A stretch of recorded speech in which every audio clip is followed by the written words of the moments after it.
Chapter 105. Wilbur smiled, not saying anything. A while later, the shop owner passed a piece of imperial jade to Wilbur with both hands and a wistful expression on his face.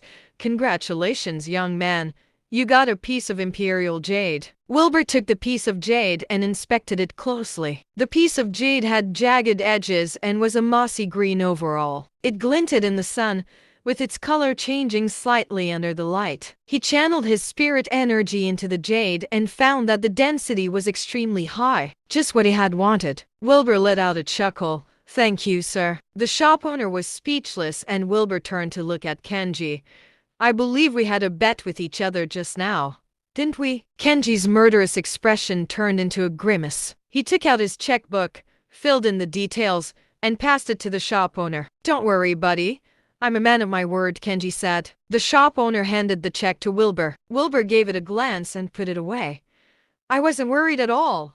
I've got other things to do, so I'll be on my way now." He got up and waved at the crowd, then turned to leave. Kenji sneered, leaving as well. The crowd finally burst into a heated discussion.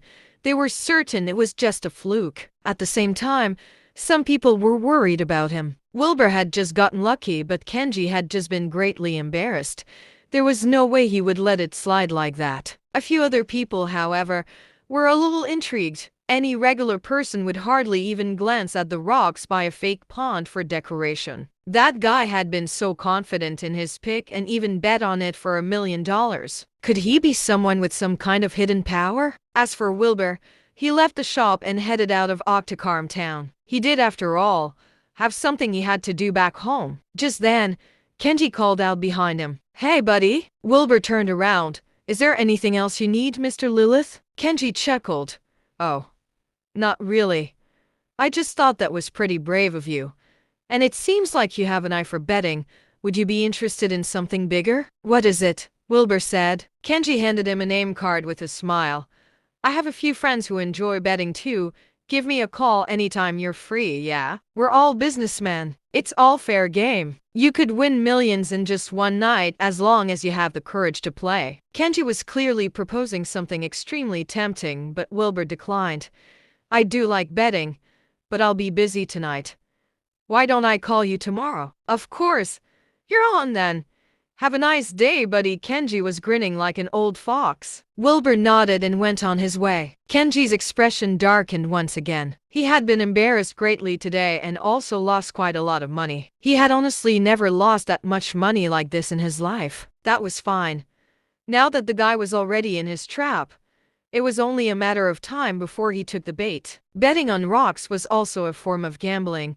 People who enjoyed gambling would never be able to quit. As long as this guy fell for it, Kenji would have plenty of tricks to drain him of every last penny he had. And even if he did not fall for it, Kenji had a plan too. He would use his own money to take care of the guy, stuffing his body into a drain so it could slowly rot away. The thought made Kenji sneer coldly as he strode off. Wilbur stopped at the entrance of Octokarm town.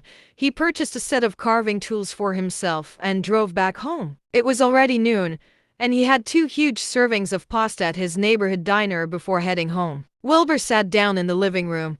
He took out the jade and carving tools before placing everything on the dining table. After some quick planning, he picked up a carving knife and the piece of jade.